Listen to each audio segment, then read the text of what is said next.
pandemia, o Flamengo mandou funcionários embora, pessoas até com cargos mais, assim, mais baixos, que ganhavam pouco, mas não mexeu nos ganhos dos jogadores. São primadonas, né? Assim, intocáveis. Os dirigentes procuram só gente desse calibre. Ah, você está reclamando que quer contratar jogador bom? Não estou reclamando de nada. Eu estou só observando que o Flamengo não tem nenhuma visão de mercado. Aí tem duas opções. Ou o centro de inteligência, que tem profissionais voltados apenas para observar mercado e apontar opções de contratação, não trabalha bem, ou trabalha bem e o departamento de futebol os ignora. Olha, tem aqui 10 nomes aqui interessantes. Não queremos saber. Vamos de jogador lá do time europeu, ou o principal jogador aqui do River Plate. Aí é fácil, cara. Aí é fácil. Eu acho que a competência ela se apresenta quando você busca jogadores que não são também tão caros, mas são úteis. Não para ser estrela do time, mas para compor um elenco. É impressionante isso. E virou uma espécie de... Você pode observar na rede social como os torcedores já entraram numa que parece que o Flamengo... Sério, é o PSG com o dinheiro do EBI do Catar. Pode contratar quem ele quiser, não precisa se preocupar. Não é assim, gente. Não é assim, não. Bom dia, André. Bem-vindo também. Vamos falar muito sobre esse assunto que o Mauro levantou e falar também, porque o Mauro acabou de falar, né? O Conselho Fiscal fez um alerta para a diretoria do Flamengo em relação à folha salarial. Fez um alerta, tá crescendo muito. Isso não deixa de impactar também nas renovações, né, André? E eu só puxei esse ponto porque eu vi que você escreveu a coluna hoje, recomendo a coluna lá do André, sobre uma dessas renovações que a gente vai falar e debater também, que é do Everton Ribeiro. O Flamengo, por mais estável que possa estar, né, André, sinais são dados, né? E tem que ter cautela, né? Fala, Alain. Bom dia, Mauro. Bom dia. É Felipe na produção? Acabei Felipe. Nem falando. Felipe na produção, bom dia. Pessoal do chat aí, vamos chegando, dando like, fazendo a sua inscrição. Pois é, né? Tem essas questões todas, né? E a gente vai falar do Everton Ribeiro, obviamente, né? Inclusive, já estou achando graça de alguns comentários na rede social dizendo que eu coloquei no título de que o Everton Ribeiro pode ser em 2024 que foi o Diego Ribas em 2022, né? Aquele cara que quase não jogava, era um capitão simbólico e que praticamente não jogava, né? Jogava muito pouco. E acabou até, de certa forma, por conta daquela hierarquia que o Dorival... Até esqueci de falar sobre isso, me ocorreu agora. De escrever sobre isso, me ocorreu agora de falar. O Diego, de certa forma, travou as chances tirou chances do Pulgar de jogar em 2022 com o Dorival. Porque os dois volantes do Dorival no time do Brasileiro eram o Diego Ribas e Vidal. E o Pulgar ficava como última opção. Ele se lesionou e tal, teve problemas, mas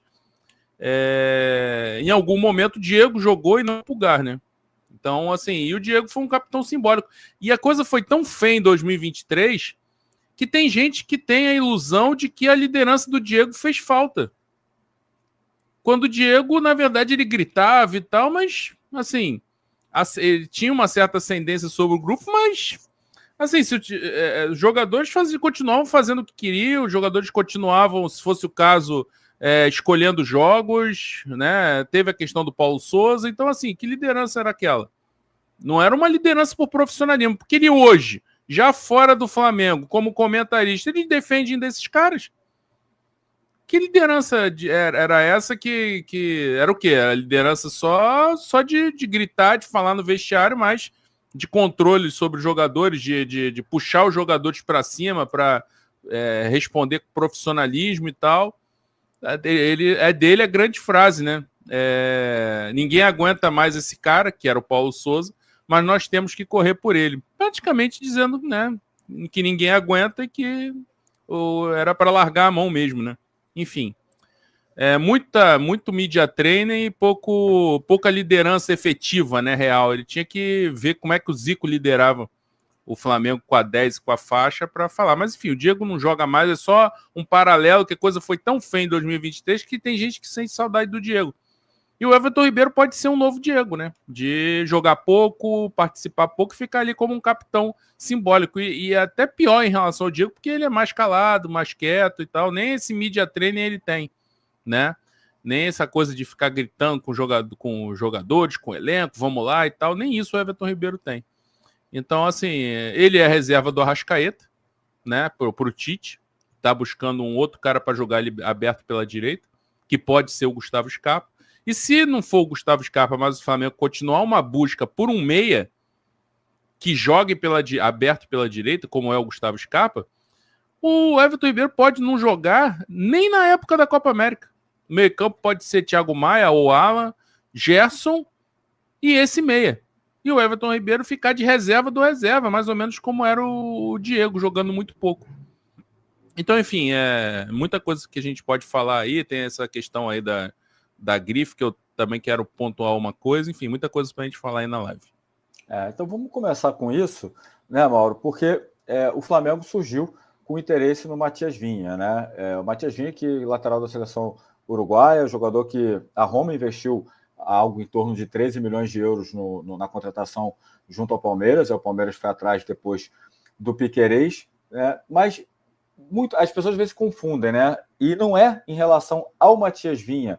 O Matias Vinha, pelo menos na minha opinião, eu acho ele um bom lateral, até acho que se assemelha um pouco a característica dele ao Felipe Luiz, que é o jogador que saiu, mas eu acho que isso vale para todas as posições. O Matias Vinha porque é mais um jogador, Mauro, que chega sem o Flamengo tentar buscar algo no mercado, né? E você já tendo o Ayrton Lucas, eu comentei isso numa live, né? Talvez o Flamengo precisasse buscar um Matias Vinha para a lateral direita, porque ali não tem ninguém, né? Ali tem, tipo assim, o Varela, o Mateuzinho, o Wesley, os três não se firmam. Na esquerda você tem o Ayrton Lucas, então é uma posição que talvez você pudesse buscar um jogador assim que fosse muito bem, que o centro de inteligência, no caso, fizesse muito bem a análise. A gente pode citar até clubes, por exemplo, não vou nem falar do Enzo Fernandes, que o River foi buscar e depois ele virou um jogador caro. O próprio aconteceu agora com o Bahia, né? E não é nenhum jogador jovem. O Bahia buscou o Cauli, que estava lá, ninguém conhecia o Cauli, né? Foi buscar e agora o Palmeiras está interessado no Cauli, disposto a, de repente, pagar uma grana pelo Cauli. Então, enfim, um jogador que o Bahia foi captar, que ninguém sabia, né? Foi lá um meia, etc. Não estou falando que o Flamengo tinha que buscar o Cauli, né? Mas dando um exemplo de quando o jogador é bem mapeado no mercado. E o Flamengo tem essa dificuldade, né, Mauro? São pouquíssimos jogadores que o Flamengo vai buscar. E o que mais me chama a atenção é que isso acontece, inclusive, em posições que o Flamengo tem entre aspas, uma fartura, né? Por exemplo, a gente está falando de meias. O Flamengo, se for renovar com o Everton Ribeiro, fica com o Everton Ribeiro, Arrascaeta, o Dela Cruz deve chegar, estava querendo o Scarpa, então, enfim, em vez de querer o Scarpa ou renovar com o Everton Ribeiro, por que de repente não ia procurar um meia promissor, ou então um Cauli, né, que estava ali, que talvez fosse muito mais barato, onerasse muito menos a folha salarial, e poderia ser talvez até mais útil, né, que esses jogadores. Enfim, é difícil entender um pouco, né, Mauro? E a gente fica sem saber se critica o departamento de futebol do Flamengo ou o centro de inteligência que de repente não tem essa capacidade, né? Ou então tem o departamento novo, né, Mauro? Eu critico aí o departamento de futebol, porque se o centro de inteligência, que é subordinado a quem chefia o departamento de futebol, não for competente o bastante, eu tinha que demitir todo mundo. Agora, se o centro de inteligência tem gente boa, capaz, que entrega e os caras não fazem, aí não é culpa dos rapazes que lá trabalham. Mas o chefe do departamento de futebol é o Marcos Braz, né? Então, ele é o chefe do centro de inteligência, correto? Então, certo. Se os caras não entregam nada, cabe ele falar, olha, eu quero contratar jogadores, não só medalhões, eu quero contratar caras novos que surgem. Ou, como eu falei, o Cauli é um exemplo disso aí. Jogador de meia confecção, chamavam antigamente, que é o cara que já está numa faixa X de idade, mas que não é tão novinho, mas é útil. E que quando você vai buscar, esse cara não custa uma fortuna. Aí o Braz teria que internamente falar, olha, vocês não me apresentam nada que atenda o nosso patamar mínimo técnico, né? Que é isso, o cara que é bom para um clube A não é bom para o clube B. Tem isso também. Então, diante disso, vou mudar tudo. Não mudou ninguém, mudou. Não muda nada. A mesma equipe, as mesmas pessoas, não teve nenhuma grande mudança dentro dessa estrutura do departamento de futebol. Então, a responsabilidade é deles. Porque se os caras são bons, eles não têm culpa. Se eles são ruins, deveriam ser trocados. Por que o Flamengo, com o maior orçamento do Brasil, não tem a melhor equipe de scout? Os caras tinham que ser todos os melhores, cara. Os caras que, sabe, quem são os melhores? Vamos trazer esses caras para cá. O investimento que você vai fazer nessa equipe é mínimo dentro do que se paga a jogador de futebol. Esses rapazes não ganham esses salários de jogador de futebol, evidentemente. Então, paga bem, traz os melhores caras, monta uma equipe só de fera, os melhores, e você vai mapear o mercado e vai identificar as melhores promessas do futebol sul-americano ou latino-americano, caras que estão perdidos pelo mundo, que são jogadores interessantes, podem ser úteis ao Flamengo. Porque a questão toda é essa.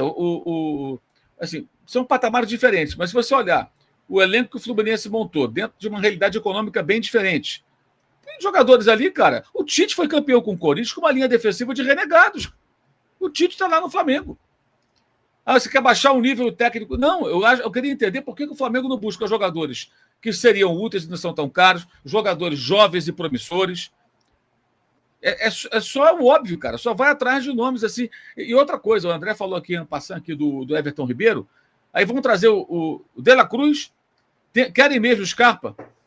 Mas o Everton Ribeiro vai pagar um salário altíssimo para um cara que é reserva. O Everton Ribeiro é reserva. Qual a lógica disso, gente? Usa então que ganha um jogador, libera ele e paga o novo que está chegando. Quer dizer, qual é a lógica disso? A folha de pagamento do Flamengo ela explodiu nos últimos anos.